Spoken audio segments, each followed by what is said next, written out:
The ruling party BJP is using the Election Commission as a tool to serve its political interests. The party is conspiring to seize power in states where it is not in power through a special intensive revision of voter lists. Manik Sarkar, former Chief Minister of Tripura, made this accusation on Friday while addressing a roadshow organized by the CPIM in Agartala.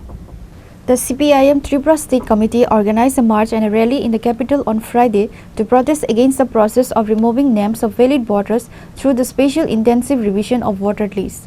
The march started from the CPIM office at Melar Mart and proceeded through various city streets before concluding at Shakuntala Road, where the rally was held.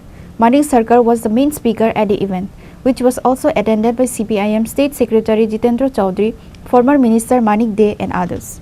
In his speech, Manik Sarkar severely criticized the central government. He alleged that the BJP is hatching a conspiracy under the guise of a special intensive revision of voter lists to grab power in states where it is not in power and to retain power in states where it is already in power. He also mentioned that the Election Commission has already announced that this special revision will be carried out in states with upcoming elections starting with Bihar. According to him, the main objective of this move is to help the BJP. আপনারা ইতিমধ্যে জেনেছেন আমাদের পশ্চিম জেলা কমিটির সম্পাদক যারা আজকের এই প্রতিবাদ কর্মসূচির আয়োজক কমরেড রতন দাস বলবার চেষ্টা করেছেন। মনে করার কারণ নেই এই প্রতিবাদ সভা পশ্চিম জেলা বা ত্রিপুরার একমাত্র পশ্চিম জেলাতেই আগরতলাতে অনুষ্ঠিত হচ্ছে। এটা সর্বভারতীয় কর্মসূচি। ভারতের কমিউনিস্ট পার্টি মার্ক্সবাদী পলিট ব্যুরোর তরফ থেকে দেশের গণতান্ত্রিক শক্তির কাছে আহ্বান জানিয়েছেন। এটা গভীর ষড়যন্ত্র চলছে ভারতবর্ষের গণতান্ত্রিক অধিকারকে ধ্বংস করে দেওয়ার জন্য। এর প্রতিবাদে মানুষ যদি সোচ্চার না হন, রাস্তায় না আসেন, প্রতিরোধ করে না তুলেন, তাহলে ভারতবর্ষের গণতন্ত্র এবং সংবিধান ধ্বংস করে ফেলা হবে। তার ভিত্তিটা কি সবাই হয়তো জানেন না।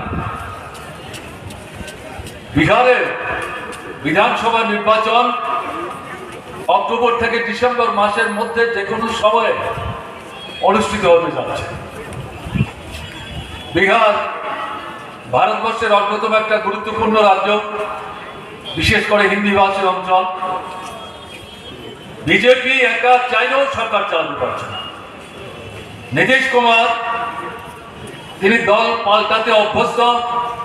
যারা রাজনীতির খবর জানেন তারা তার গতিবিধি সম্পর্কে সচেতন, বিজেপিও সচেতন। কিন্তু তার হাত ধরেই বারবার বিহারে বিজেপিকে সরকার নিয়ন্ত্রণ করতে হচ্ছে, প্রত্যক্ষ কিংবা পরোক্ষ।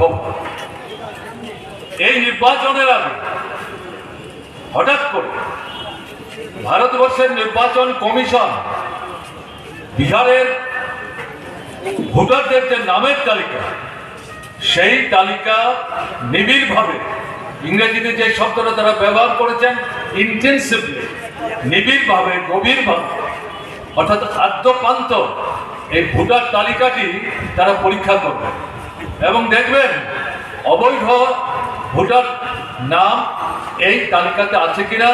যদি থাকে তাহলে তা বাতিল করবে। In addition to Manik Sarkar, CPIM State Secretary Jitendra Chaudhary also addressed the rally.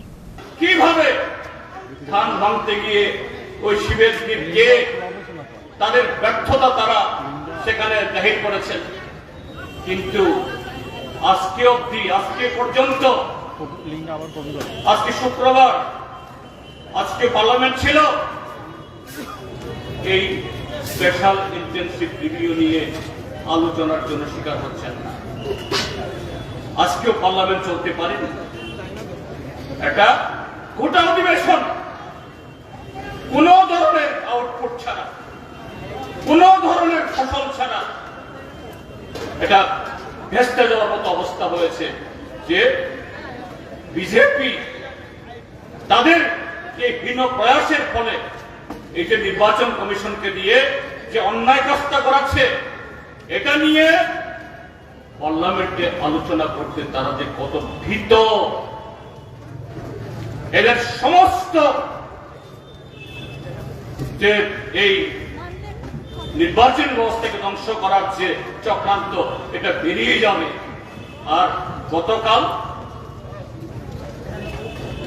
লোকসভার বিরোধী দল নেতা কংগ্রেসের সর্বোচ্চ নেতা রাহুল গান্ধী গতকালের সাংবাদিক সম্মেলনের পর হাতে কলমে একেবারে স্লাইড দেখিয়ে নির্বাচন কমিশনের পোল যেভাবে খুলেছে, কাজে আগামী দিন তাদের সমস্ত চক্রান্ত আরো বেরিয়ে আসবে এবং আমরা আশা করব গোটা গণতান্ত্রিক শক্তি ধর্মনিরপেক্ষ দলগুলো অন্তত এবারের লোকসভা অধিবেশনে যেরকম ভাবে ঐক্যবদ্ধ ভাবে বিজেপির এই সার্বিক চক্রান্তের বিরুদ্ধে যেভাবে দাঁড়িয়েছে, আগামী দিনও A large number of CPIM workers and supporters attended the event. Reported by Pranav from Agatla, Chinikhora.